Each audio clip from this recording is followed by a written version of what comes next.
Welcome to Keith Knight Don't Tread on Anyone. This is a summary and analysis of Showtime's The Putin interviews with Oliver Stone. The first topic they discuss is privatization. Vladimir Putin says, "I did not stop privatization, contrary to what Stone erroneously believed.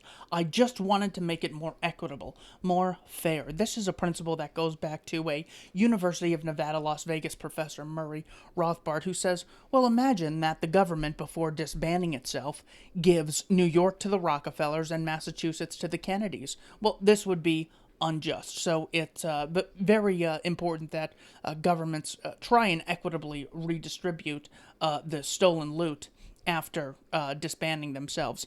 The first very interesting thing that Putin goes into is when they speak about the war on terror and the U.S.-Russian alliance to stop terrorism. Vladimir Putin actually says Al-Qaeda is not the result of our activities, it is the result of the activities of our American friends. Now, if we go back to the movie Rambo, you'll actually see at the beginning that they mention the Mujahideen fighters of Afghanistan, widely recognized as allies to the Americans at the time. We actually have Hillary Clinton going on record on CNN saying, "Let's remember here, the people we are fighting today, we funded them 20 years ago.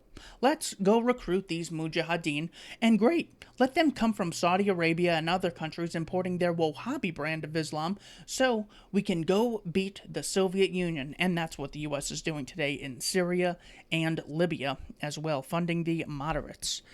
He goes on to discuss the Soviet-Afghan War from about 1979 to 1989. The American aspect of this was referred to as Operation Cyclone. Zbigniew Brzezinski said in a memo to Jimmy Carter that this is the chance to give the Soviet Union their Vietnam. Vladimir Putin says, when the American intelligence officers provided support to different forms of Islamic fundamentalism, helping them to fight the Soviet troops in Afghanistan, so the Americans themselves nurtured both Al-Qaeda and bin Laden. Vladimir Putin goes on to say that the U.S. government funded terrorists in the Second Chechenian War. This is contrary to what bin Laden says. Bin Laden says, "You supported the Russian atrocities against us in Chechnya." Not really sure whose word to take on this. I would have to do more research, but it does get you into the inside of this is the result of constantly intervening, constantly creating enemies. Putin doesn't like us. Bin Laden doesn't like us. Well, what were the great benefits that the U.S. got? Were they morally justified in doing it and coercively funding the operation in the first place? Was this something they went publicly with to make sure that their Democratic constituents knew what their representatives were up to? Of course not. He then goes on to criticize Bush Jr. when he welcomed Albania and Croatia into NATO, despite the promise that they would not expand after German reunification. So here we have the U.S. breaking its promise again, and Vladimir Putin says this really interesting thing. He talks about how NATO, as well as the American government, appears to constantly be in search of a foe. Now that there's no Soviet Union, they're generally searching for someone to fight against. Putin says, "Therefore, why does NATO keep existing? My impression is that in order to justify its existence, NATO has a need of an external foe. There is a constant search for a foe, or some acts of provocation to name someone as an adversary." Again, Central Intelligence funding the Mujahideen, funding the moderates in Syria. Certainly, it's constantly about creating enemies. Putin goes on in a speech from the year 2000, talking about a post-Cold War world referred to as a Unipolar World, in which there would be one central authority. He says, the unipolar world is unique insofar as there is namely one center of authority. It is a world in which there is one master, one sovereign, one center of force, one center of decision making. This is a world government, basically. He says that this is pernicious. not just for the world, but also for the sovereign itself, because it destroys itself from within, just as an overexpansive Soviet Union did.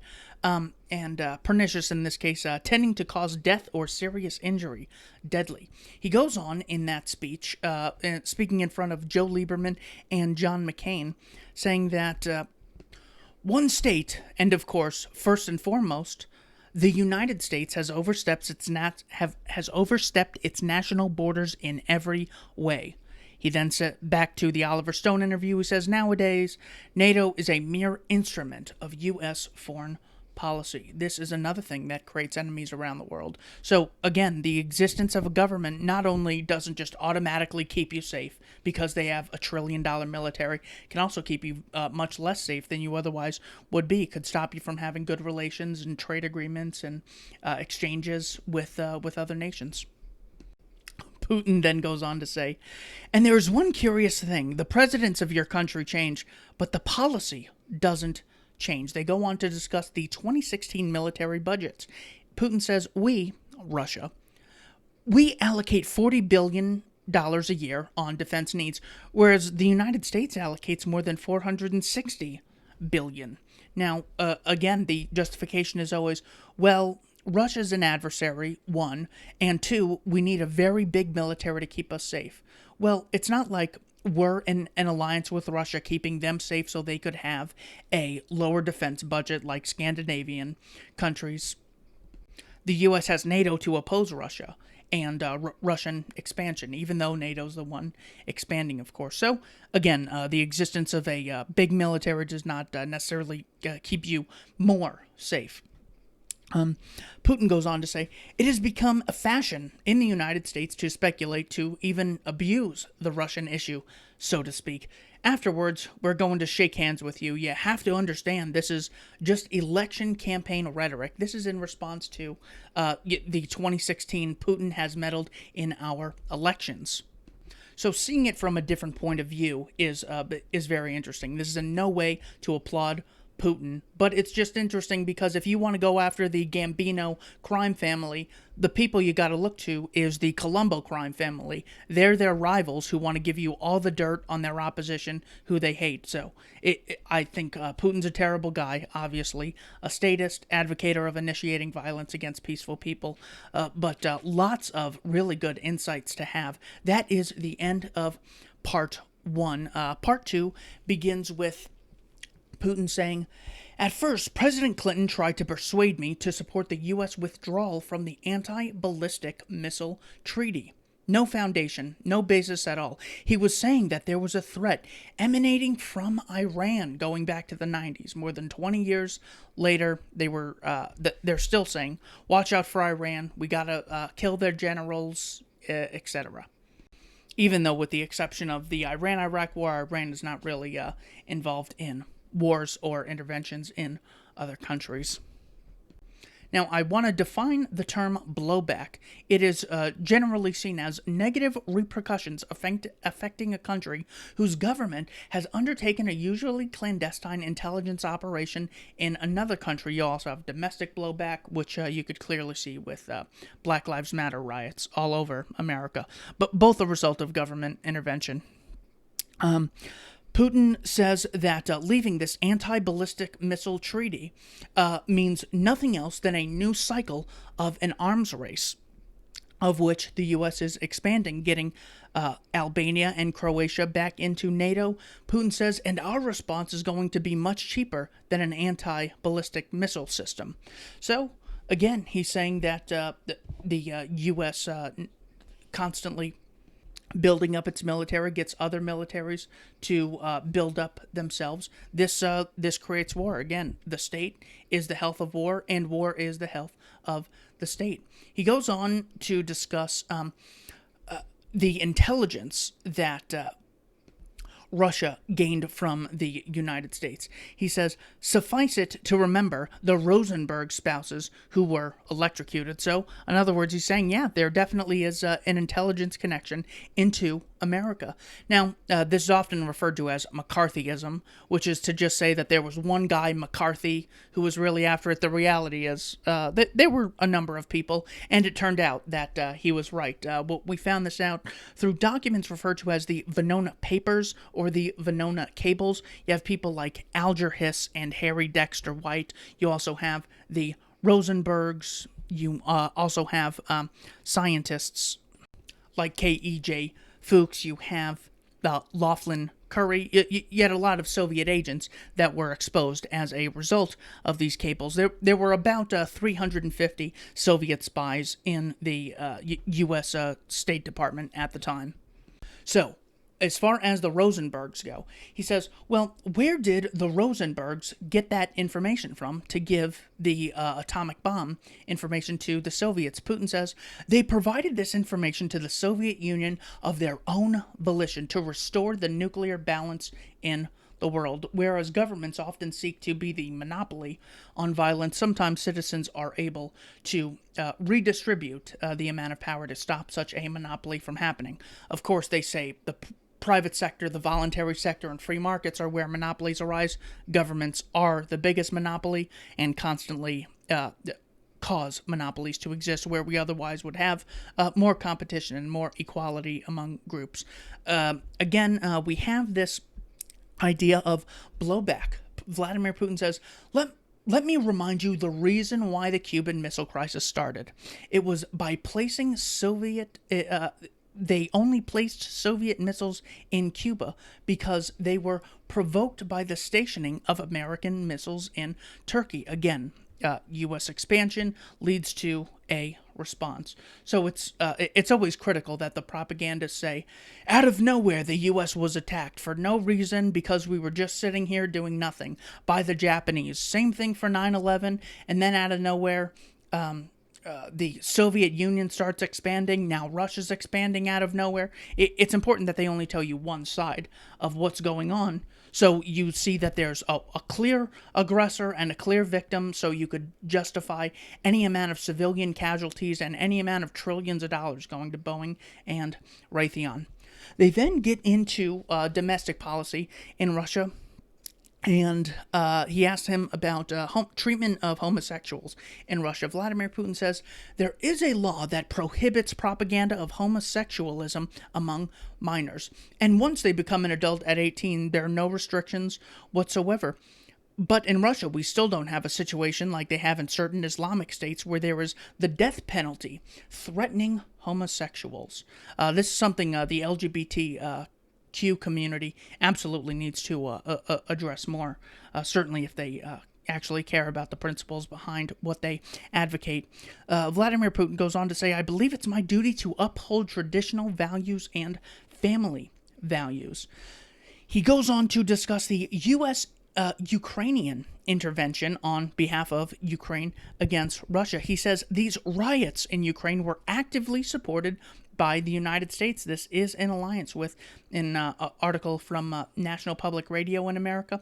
U.S. steps in response to Russia's intervention in Ukraine. Vladimir Putin says, after that, the United States has unilaterally withdrawn from the Anti-Ballistic Missile Treaty from 2001.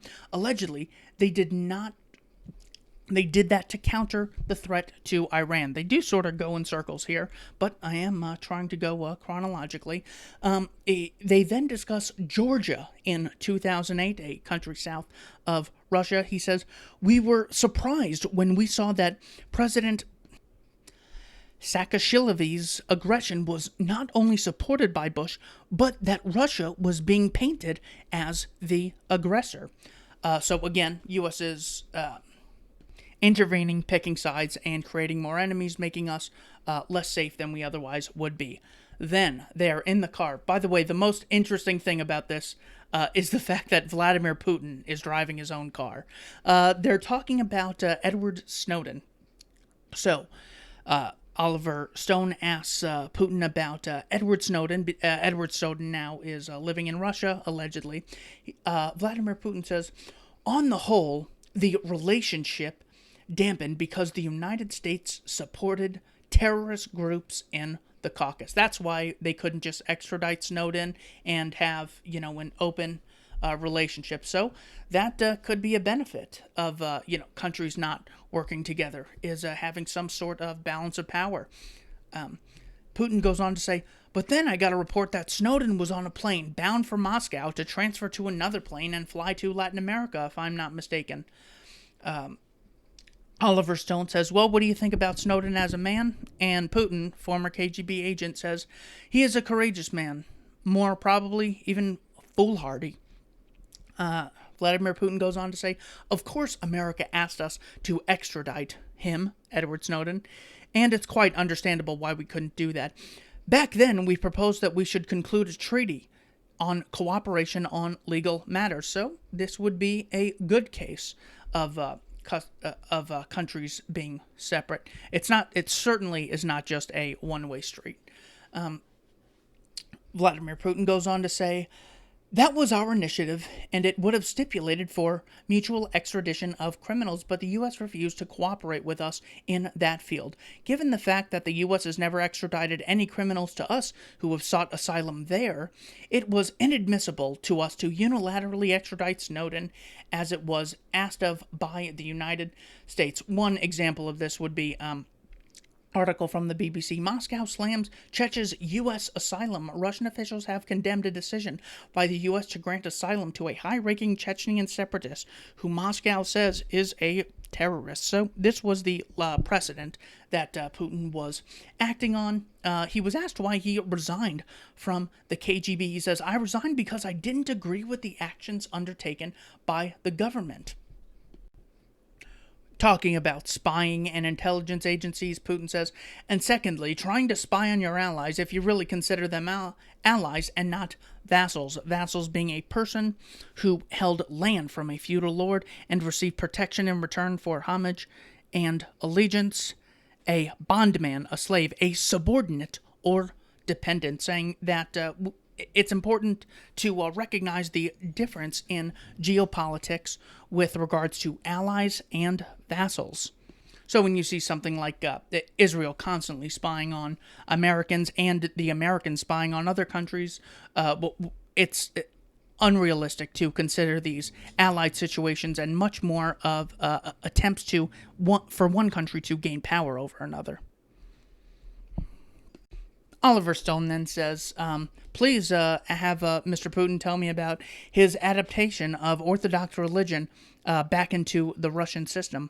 Putin says, this renaissance is due to the fact that the communist ideology ceased to exist. I was not the one to do this. The Russian people did that themselves. The communist ideology ceasing to exist, that left an ideological vacuum, and this vacuum could only be filled with religion. This is a great insight that very seldom is it the result of rationality and principles that people change, but it's just offering them an alternative, and it's the old Sun Tzu case of build your opponent a golden bridge to which he can retreat. Vladimir Putin says, for example, take Europe and the United States of today, and you'll see that the people with other religions are mostly immigrants. Russia is different. Those people with other religions are Russians, and it is their homeland, and they have none other. And over 1,000 years, we've nurtured a certain culture of interaction. So, again, you'll see two totally different approaches that Putin has to the purpose of government versus maybe U.S. officials, where they certainly are not valuing cultures of interaction. They're constantly trying to regulate and stifle innovation and interactions that otherwise could exist and be very fruitful. Putin says, unlike many partners of ours, constantly referring to the U.S. as our partners, we never interfere with the domestic affairs of other countries. Now, I don't know if that's true. I think that's extremely unlikely that they went from a Soviet Union KGB constantly collecting intelligence on everyone, and now they don't do it. I can't imagine there's a country that goes without it, but this is his response. Oliver Stone says, so why are you so hated in the United States? Putin says, the ruling class believe that they have to fight Russia, that they have to restrain Russia to contain our development. This, again, is much like the British case against the Germans. Once they saw Germany becoming a rival power, they constantly tried to villainize Kaiser Wilhelm. This takes us into part 3. This is very interesting. Putin says, everything can be perverted and distorted. Millions of people can be deceived if you use the monopoly on the media. Really valuable quote. Everything can be perverted and distorted. Millions of people can be deceived if you use the monopoly on media. This is in stark contrast to the idea that, well, you can't really get away with things in reality. If, one or two people know, maybe, but if like 3 people know, then the story leaks and everyone always finds out. But Putin, KGB officer, head of Russia for about 4 elections now, certainly has a different idea than the average Joe that you speak with. In America, they had Operation Mockingbird, a fully implemented Central Intelligence Agency program. This was released in the Church Committee hearings. This was to spread disinformation throughout the American media. CIA Director William Colby testified to the Church Committee that over 400 CIA agents were active in the U.S. media to control what was reported through American mainstream television, newspapers, and magazines. Putin goes on to discuss U.S.-Ukrainian interference. We have John McCain, the Great War hero again, going to Ukraine to tell them, this is about the future you deserve. We have Victoria Nuland, Assistant Secretary of State for Europe and Eurasian Affairs, giving $5 billion in funds to Ukraine in opposition to what Russia was doing in Ukraine. But hey, realize how dangerous this could be. A border dispute from arbitrary lines written after the First World War between the Reich and the Polish led to a Second World War. So constantly interfering is really playing Russian roulette with hundreds of millions of peaceful civilians who just want to live lives and be with their families, choose careers, etc. He goes on to pin this constant interference in the Ukrainian Revolution, so-called, on places like the National Endowment for Democracy, blatant CIA operation there. He mentions that people like George Soros and Carl Gershom, the president of the National Endowment for Democracy, George Soros being an investor and founder of the Open Society Foundations, these people were constantly going over to Ukraine, offering aid and just emotional support. That's really big. It's about changing public opinion, as Putin said. If you control the media, you control the general ideology in the populace. You have Joe Biden delivering a speech to the Ukrainian people on their second chance for freedom, December 8th, 2019. That's his address to the Rada, the Ukrainian legislature. Putin goes on to say, I do not always understand the rationality behind the actions of our partners, United States government. I get the impression that they have to enforce control over the Euro-Atlantic camp, and to that end, they need an external enemy.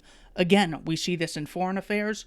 Watch out for Russia, watch out for North Korea, watch out for Iran, watch out for Iraq, watch out for Al-Qaeda and the Taliban, which are the same group that hate us for our freedom. They're constantly trying to create foreign enemies.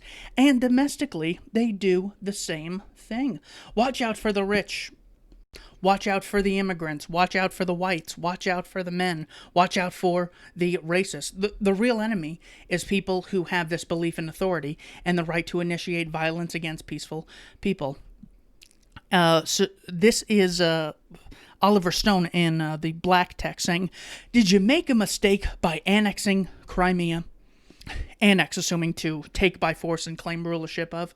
Putin disagrees with his premise, saying the citizens of Crimea decided to join Russia. He says, we were there to regulate the elections, but we did not engage in any hostilities.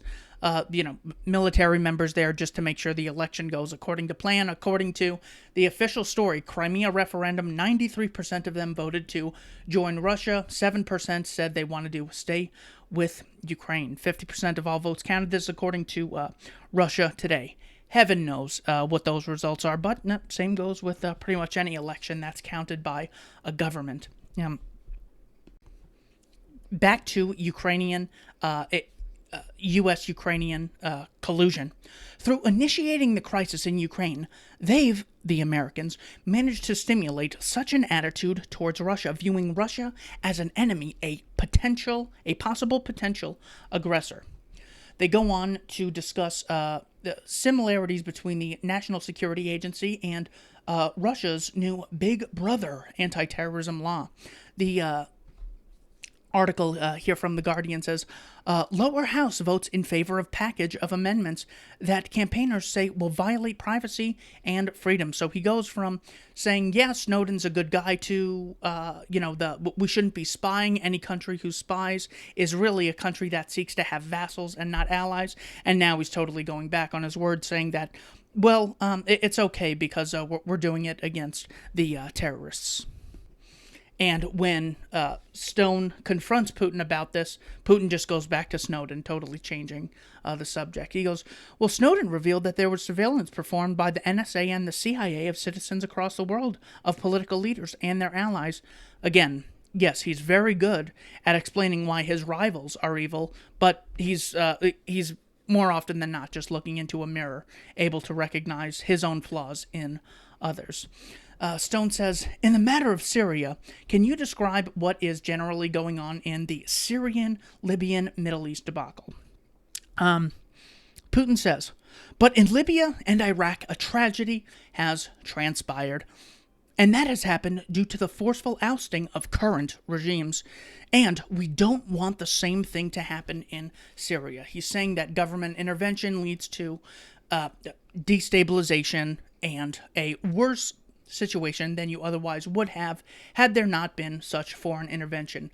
Even if foreigners interfere and take down a tyrannical leader like Saddam, it's not obvious that a peaceful, all-loving regime will come and take its place. Very often you have the forces of Al-Qaeda, Al-Nusra, Al-Shabaab, Boko Haram can certainly gain power in places when these dictators are taken down. So again, opposing regime change of Gaddafi, Assad, Saddam does not make you pro those people. It just means you don't believe in violently intervening. I'm not pro-Trump, but I don't support Brazil coming in and overthrowing Trump and installing Brazilian democracy and their ideas. So it's important to have a consistent philosophy and recognizing the trade-offs that exist when a group of liars funded to the tune of trillions is invading countries like this.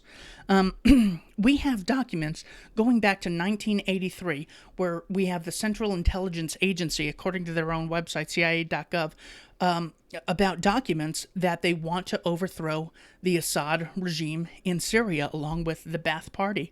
A document titled Bringing Real Muscle to Bear Against Syria. This is a little background into how U.S. has sort of operated in the Middle East alongside Israel and Great Britain. The document reads, Syria summary. Syria at present has a hammerlock on U.S. interests both in Lebanon and in the Gulf, through closure of Iraq's pipeline, thereby threatening Iraqi internationalization of the war. The U.S. should consider sharply escalating the pressures against Assad, this is the Assad regime back in 1983, from 3 border states hostile to Syria, Iraq, Israel, and Turkey. Iraq, perceived to be increasingly desperate in the Gulf War, would undertake limited military air operations against Syria with the sole goal of opening a pipeline. Syria would also face a 2-front war. So they were talking about starting a war in Syria to justify this imperialist adventure for a pipeline back in the 1980s. Another document in July of 1986 called Syria, Scenarios for Dramatic Political Change. This memorandum presents a number of possible scenarios that could lead to the ouster of President Assad or other dramatic changes in Syria.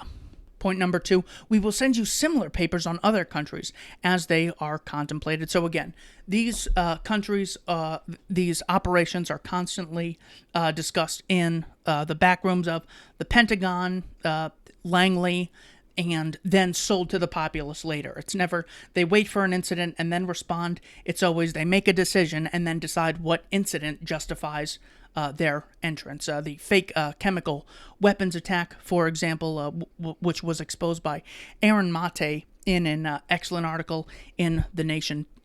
I believe it's titled, Did Trump Bomb Syria on False Pretenses? So now, today, this document's from 1986. Today, we have the CIA openly involved in Syrian affairs. Washington Post, CIA begins weapons delivery to Syrian rebels. CIA ramping up covert training program for moderate Syrian rebels. This is according to the LA Times.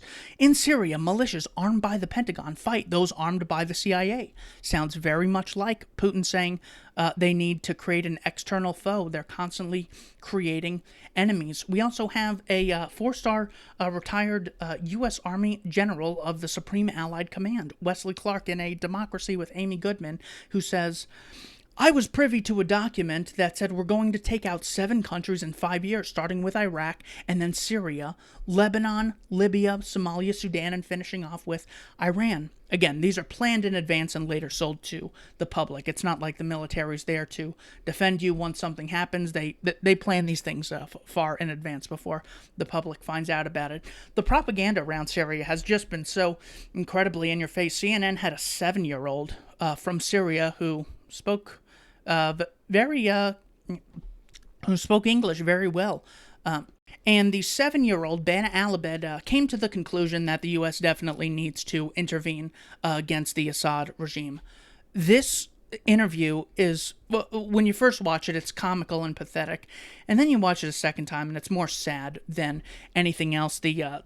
Another example of blatant propaganda around Syria was ABC World News, where they said, look, we have footage of Assad killing the Kurds in the Syria, Iraq area. They didn't say exactly where it was, but they said, look at this. And on the left-hand side, you can see slaughter in Syria on ABC World News tonight. This is primary sources. So, they show all this fire and fury and all these explosions going off, and you think, my God, I can't imagine the indiscriminate bombing and all the civilians. Well, it turns out this was totally fake news.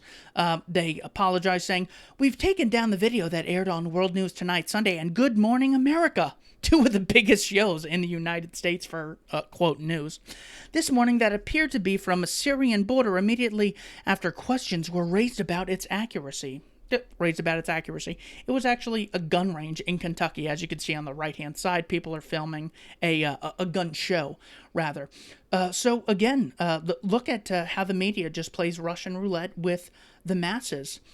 They have started wars based off things that didn't happen at all, like the Gulf of Tonkin. So when you get things like the Syrian gas attack, totally fake.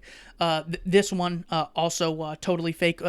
Think of how close this came to resulting in U.S. escalation. U.S. against Syria, where Russia comes in on behalf of Syria for Assad, and Iran takes the side of Syria. I mean, that could have been a third world war. Thankfully, someone said, those explosions look kind of familiar.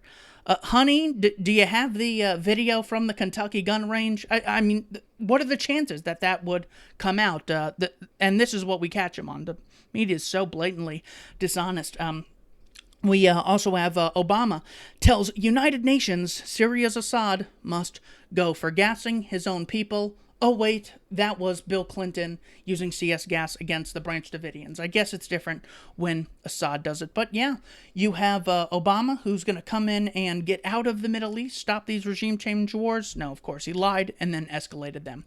Back to Putin, he says, moreover, if the same thing, regime change, as in Libya happens in Syria, the position of radical organizations, terrorist organizations, are going to be strongly solidified.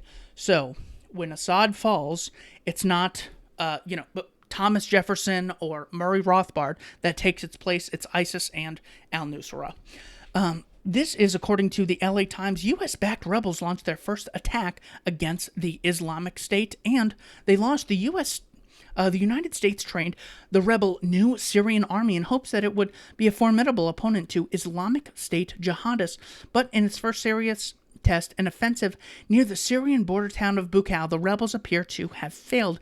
Islamic State took much of the oil-rich desert region straddling the border between Iraq and Syria in 2014, constantly intervening, constantly creating the conflicts in Syria, going back to the 80s, does not yield a better outcome. Oliver Stone asks, how big is ISIS? Is this something we really need to worry about? Considering we didn't really hear about ISIS. It was always Al-Qaeda. Al-Qaeda's the bad guy, and the Taliban. And then all of a sudden, Al-Qaeda just stopped being the bad guy, and now it's ISIS, ISIL, Daesh. Putin says the approximate number of terrorists participating in ISIS is about 80,000 people. 30,000 of them are foreign mercenaries from 80 countries around the world. So, one, you can look at the innocent explanation and say, gosh, people are really motivated to come fight on behalf of this radical organization. Well, what would motivate them in the first place? Or you could recognize, well, they're certainly getting some funding from somewhere. And when you have, constant intervention by Central Intelligence and the Pentagon, you have to question who is, where is the funding coming from? Again, CIA and Pentagon, according to LA Times, using funds to fight against one another.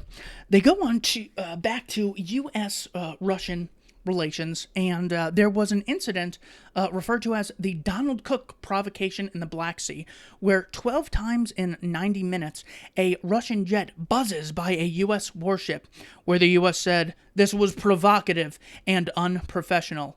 Now, it's important to know that this happened in the Black Sea, where if you look at where the Black Sea is, it's right, it borders Russia, and it borders Ukraine.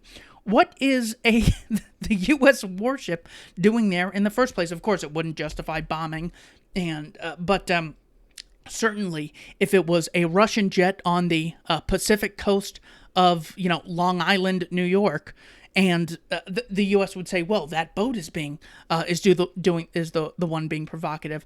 They're obviously there, so at any moment they could fake an incident, just like the Gulf of Tonkin incident. Putin goes on the end of part 3 to say, the Prime Minister of Ariel Sharon told me once while I was paying a visit to Israel, Mr. President, right now you are in a region where no one can ever be trusted in any manner. One of the greatest cases of projection I think I've ever come across. We then go into part 4.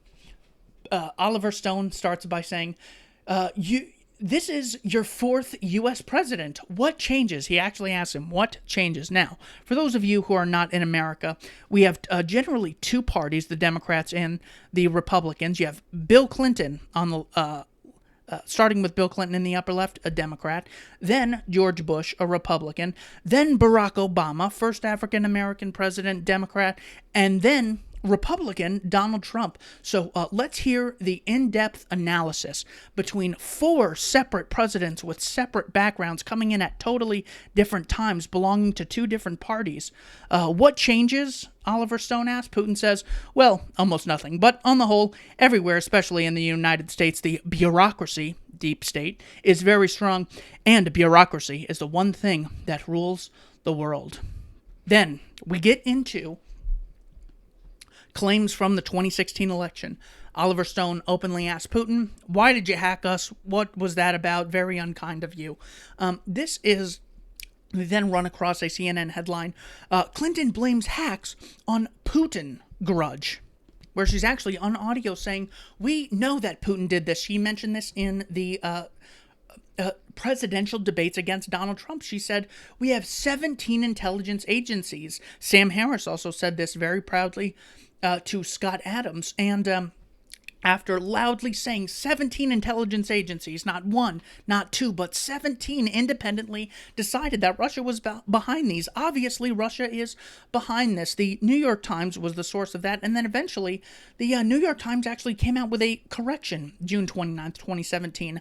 A White House memo article on Monday about President Trump's deflections and denials about Russia referred incorrectly to the source of an intelligence assessment that said Russia orchestrated hacking attacks during last year's presidential election.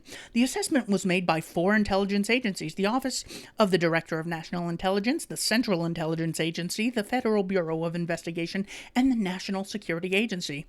CIA, Operation Mockingbird Church Committee, MKUltra, FBI, COINTELPRO, PATCON, NSA, lying about spying on millions of Americans. James Clapper lied under oath. These are not people you can trust at all. So it went from 17 to 4, 3 of which are so blatantly dishonest. They just have no credibility. According to the mafia, their rival is doing a bad thing. Well, that's not a valid source. It's completely biased and not independent of having an interest in the outcome. The assessment was not approved by all 17 organizations in the American intelligence community. Now, notice, when Hillary Clinton said this in the presidential debates, you didn't have the other 16 agencies or the 4 agencies come out and say, excuse me, we just need to make a correction here. Well, they're not about intelligence or informing the public.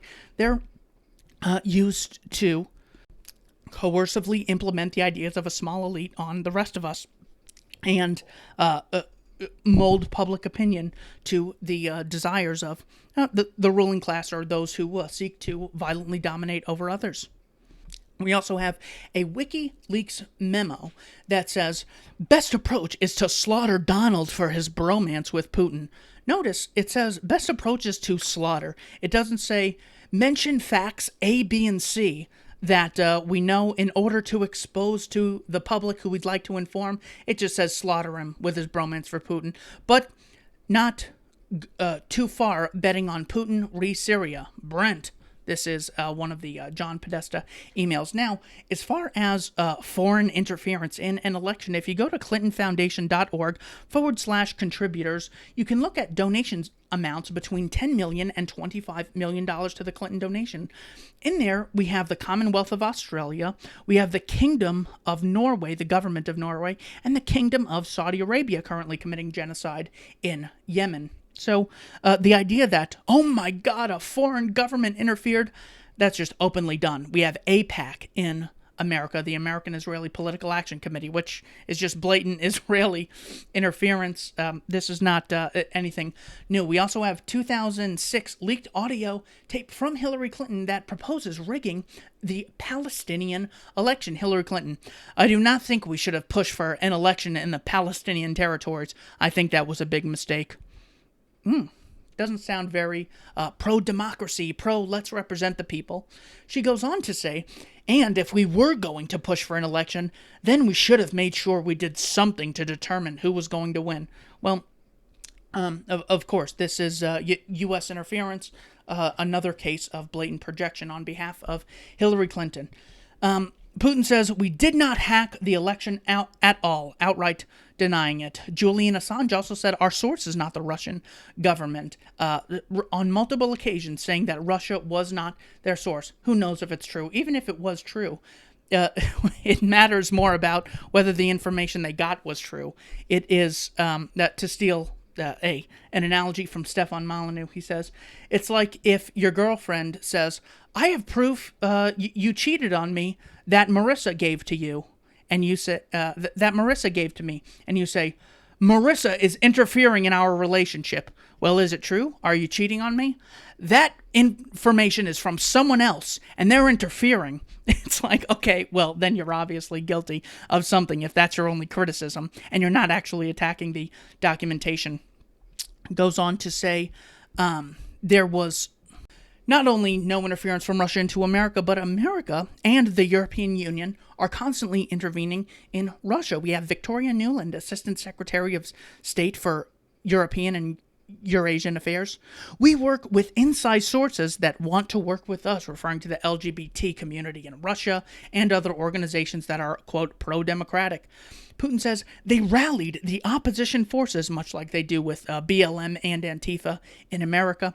They funded rallies and the opposition. The Tides Foundation, the Open Society Foundation, they are constantly doing this both domestically and internationally. Joe Biden and Barack Obama respond to the Russian hacking allegations. Joe Biden says in February of 2016, we're sending a message. We're retaliating against them for, quote, hacking. Still sitting on that evidence, though. Barack Obama, Julian Assange saying that it wasn't their source. Barack Obama in December of 2016, when any foreign government tries to impact the integrity of our elections, we need to take action. So Barack Obama is very opposed, along with Joe Biden, when one government interferes in the affairs of another. Well, we have Barack Obama on record saying Gaddafi needs to go. You have total support for U.S. in Libya. We have Obama urges Britain to stay in the European Union. That appears to be interference. Barack Obama endorses Emmanuel Macron in opposition to Marine Le Pen. This counts, certainly, as interference. Obama tells UN Syria's Assad must go. And, of course, we have the famous tape of Hillary Clinton laughing, "We came, we saw, he died," referring to the U.S. involvement in Libyan affairs that ended with Gaddafi getting killed. The totally blatant double standard that it's just impossible that this doesn't get exposed more. Los Angeles Times, the U.S. is no stranger to interfering in the elections of other countries. The U.S. has a long history of attempting to influence presidential elections in other countries. It's done as many as 81 times between 1946 and 2000, according to a database amassed by political scientist Don Levin of Carnegie Mellon University. That number doesn't include military coups and regime change efforts following the election of candidates the U.S. didn't like, notably those in Iran. This was the 1953 Operation Ajax, Guatemala, 1954, intervention with the Central Intelligence Agency, where they first put the CIA's study in assassination manual into effect, and Chile, which was in 1973 against Allende, installing Augusto Pinochet. Nor does it include general assistance with the electoral process, such as election monitoring. Election interference by the U.S. 1946 to 2000. America's no stranger. Yeah, that is the Carnegie Mellon University study. Putin goes on to discuss the weapons used at Hiroshima and Nagasaki. It opened a tragic page in the history of humanity because they released a terrible genie from the bottle. There was no military sense behind using nuclear atomic weapons. See, at the time, the U.S. and the Soviets were allies. Even though, of course, the Soviet Union did exactly what Nazi Germany did as far as the Holocaust goes. They had the Holodomor in Ukraine, and then they literally invaded Poland 2 weeks apart from one another. So, again, it's gangs picking other gangs to rival other gangs. We need to have principal differences in who we support and who we oppose. He was then asked directly about Stalin and Lenin. Vladimir Putin says, "You can try to demonize him, Stalin, however much you like. We try to talk about his merits in achieving victory over fascism." He then mentions, well, what about Oliver Cromwell, who was an English general and statesman who led the Parliament of England's armies against King Charles I during the English Civil War and ruled the brutal Isles as Lord Protector from 1653 until his death in 1658. You could easily say that the Bolsheviks had a civil war against the Tsars. He said, Oliver Cromwell was a bloodthirsty man who arrived in power on the wave of a revolution, and he turned into a dictator and a tyrant. Yet, there are monuments to him scattered across Great Britain. He says Napoleon is deified, so don't hate on us for liking Stalin and Lenin. He says, well, of course, we all have these birthmarks as countries. However, this does not mean that we should forget all the atrocities committed under Stalinism, the destruction of millions of our compatriots, the extermination camps, etc. He's then asked, what is oligarchy? It is the integration of money and power, says Putin, with a view to influence the decisions that are being taken and the final aim of being the accumulation of wealth. Putin then goes on to say, we have to address the economic gap between the rich and those people with a low-level income. Back in 2000, we had around 40 million people living in poverty. Russia, right now, the figure is still high, but it has decreased by half. So they've cut the amount of poverty from 40 million to 20 million. Now that they've had more time apart from the Soviet Union, and now he's more focused on inequality. Now, the reason tyrants love inequality is, one, because it's completely unachievable. Human beings are so diverse that it's going to be impossible for them to have equal outcomes in life. So because it's so unachievable, it's also undefinable. What does it mean? Equality of opportunity, equality of outcome, equality of happiness, equality of property, equality of attention in the media. It's so undefinable that they can always say, look, there's inequality over here. Government needs to have more power. So this is a common trait amongst tyrants of all backgrounds. He's then asked about happiness by Oliver Stone. Putin says, you are far wealthier. He's asked about wealth and happiness in regards to oligarchy or just in the nature of humanity itself. Putin says, you are far wealthier than those who have greater wealth in their accounts. You have an opinion of your own. You have a talent. You have a chance to show this talent, and you have a chance to leave a great legacy behind. The documentary ends with Putin saying money doesn't bring this kind of happiness, because when you are in a coffin, you don't have any pockets to take your money to the grave with you. Thank you for watching this summary and analysis of the Putin interviews with Vladimir Putin and Oliver Stone. Thank you for watching Keith Knight Don't Tread on Anyone.